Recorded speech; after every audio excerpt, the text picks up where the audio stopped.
যোৱা ৩ তাৰিখ আৰু ৫ তাৰিখৰ যি ঘটনা অত্যন্ত গৰ্হিত ঘটনা আৰু আমি সকলোৱে এই কথাটোত মনত অত্যন্ত আঘাত পাইছিলোঁ। নিৰ্বাচনৰ সময়ৰ কাৰণে আমি চৰকাৰখনে সেই ধৰণে কাম কৰিব সেই সক্ৰিয়তাৰে যে ইমিডিয়েটলি আহিম সেই কামটো কৰিব পৰা নাছিলোঁ। কিন্তু আজি মাননীয় মুখ্যমন্ত্ৰী মহোদয়ৰ নিৰ্দেশত মই ভুক্তভোগী পৰিয়ালক আহি লগ কৰিলোঁ।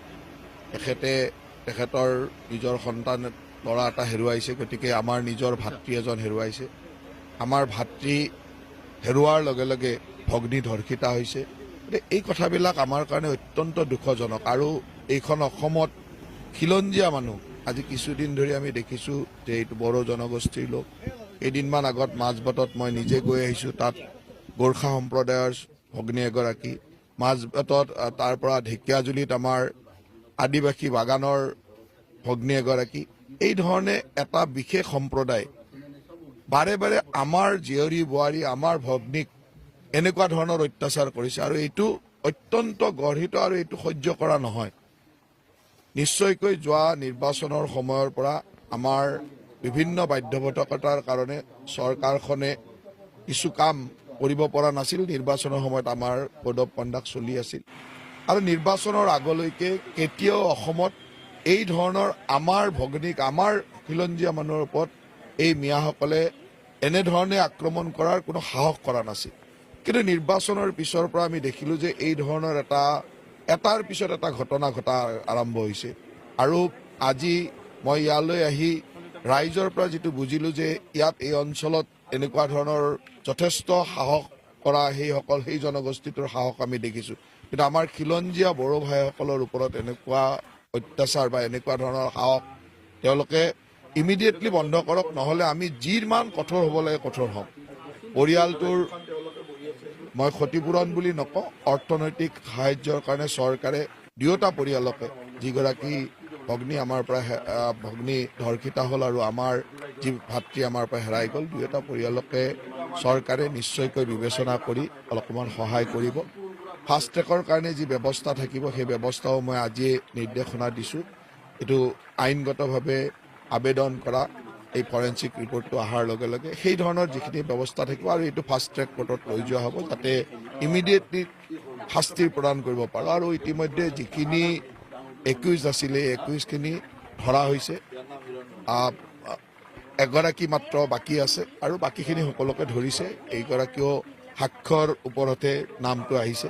বাকী যিসমূহ মুখ্য অভিযুক্ত আছিল গোটেইকেইজনকে ধৰা হৈছে আৰু তেওঁ যি সাক্ষ্যৰ অভিযোগত আহিছে, যোৱাকালিও এগৰাকীক ধৰিছে আৰু যি পলাই আছে তাকো ধৰা হ'ব।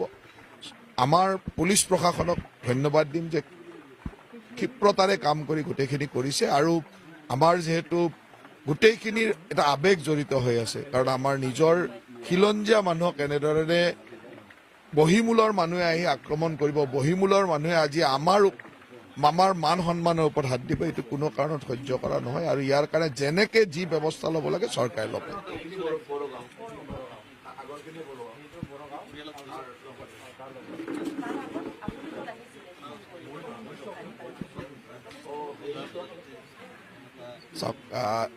অভিযোগ যি নাহক কিয় এটা কথা নিশ্চিত যে পুলিচে যি ধৰণে কাম কৰিলে তাৰ কাৰণে আমি ইমিডিয়েটলি ৩ তাৰিখ আৰু ৫ তাৰিখৰ ঘটনাৰ পিছত ইমিডিয়েটলি দোষীসকলক কাৰায়ত্ব কৰিবলৈ সক্ষম হৈছে। কেতিয়াবা এই ধৰণৰ কথা হয়, কিবা কাৰণত ফোনত হয়তো পোৱা নাই বা কিবা হৈছে, কিন্তু মই ভাবোঁ যে পুলিচ প্ৰশাসনক ইয়াত ধন্যবাদেই দিব লাগিব আৰু ৰাইজেও এই কথাটো স্বীকাৰ কৰিছে যে পুলিচৰ ক্ষেত্ৰত কোনো হেমাহি হোৱা নাই। কেৱল আমি সদায় এইটো অকল ঘটনা নহয়, ঘটনাটো হ'ল ইয়াৰ লগত যিবিলাক কথাৰ কাৰণে এইবিলাক ঘটনা হৈছে সেই কথাবিলাকৰ শিপালৈ যাব লাগিব আৰু সেইটোৱে বন্ধ কৰিব লাগিব।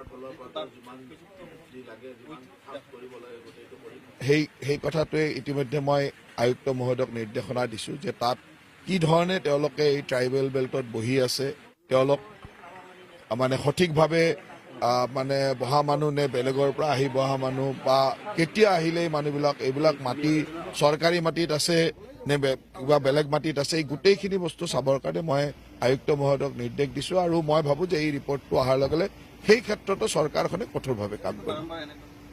চাওক, ইয়াৰ কাৰণে আটাইতকৈ ডাঙৰ কথাটো হ'ল আমি ৰাইজ সজাগ হ'ব লাগিব, ৰাইজে বুজি পাব লাগিব যে এতিয়া আমাৰ খিলঞ্জীয়া মানুহৰ ওপৰত এই মিয়াসকলৰ আক্ৰমণ আৰম্ভ হৈছে। গতিকে ইয়াৰ কঠোৰভাৱে যিটো সামাজিক দায়বদ্ধতা আমি কিন্তু সামাজিকভাৱে দেখুৱাব লাগিব। আৰু ইয়াৰ ভিতৰতো কিছুমান এনেকুৱা ঘটনা আছিল যি ঘটনাবিলাকে তেওঁলোকক এতিয়া অলপমান সাহস দিছে। কিন্তু এই প্ৰথম যোৱা ৩টা বছৰ মুখ্যমন্ত্ৰী ডাঙৰীয়াৰ নেতৃত্বৰ চৰকাৰখনত কিন্তু এই মানুহবিলাকে সাহস পোৱা নাছিল। যোৱা নিৰ্বাচনৰ পিছৰে পৰা বা নিৰ্বাচনৰ সময়ৰ পৰা এই ধৰণৰ সাহস ক'ৰবাত পালে। আৰু সেইকাৰণে আমিও সামাজিক সচেতনতাৰে ইয়াৰ উত্তৰ দিব লাগিব। আৰু চৰকাৰে ইয়াত কোনো ধৰণৰ কম্প্ৰমাইজ নকৰে। খিলঞ্জীয়া বাই ভনীৰ ওপৰত এই আক্ৰমণৰ কাৰণে যিমান কঠোৰ হ'ব লাগে সিমান কঠোৰ হ'ব।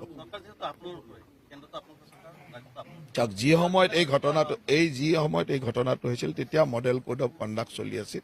আৰু যেতিয়া মডেল কোড অফ কণ্ডাক্ট থাকে তেতিয়া আমাৰো এটা লেভেলতলৈকে আমাৰ নিয়ন্ত্ৰণত থাকে, আমি সকলো কাম কৰিব নোৱাৰোঁ। আনকি মই সেই সময়তো যেতিয়া আমি কথাবিলাক গম পাইছিলোঁ তেতিয়া আমি আনকি আহিবও পৰা নাছিলোঁ নিৰ্বাচনৰ সময়ত। আৰু তাৰ পিছতে চৰকাৰখনে যেনেকৈ কাম কৰিব লাগে কৰিছে। আৰু এইটো যিহেতু আটক কৰালৈকে আমাৰ কাম, বাকীখিনি আইনী ব্যৱস্থা ফাষ্ট ট্ৰেক কৰা ইত্যাদিৰ কাৰণে আমি যি কৰিব লাগে সেইখিনি আমি কৰিম।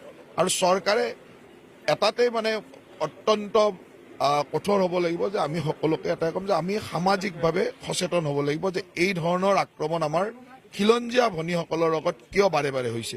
তাৰ কাৰণে আমি কঠোৰ হ'ব লাগিব আৰু সেইটো কঠোৰ আমি হ'মেই।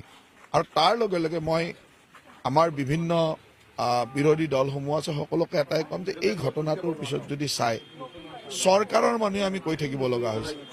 বিৰোধী দলৰ বিভিন্ন নেতাসকলে কিন্তু এই কথাবিলাকক লৈ যিটো ধৰণে মাত মাতিব লাগে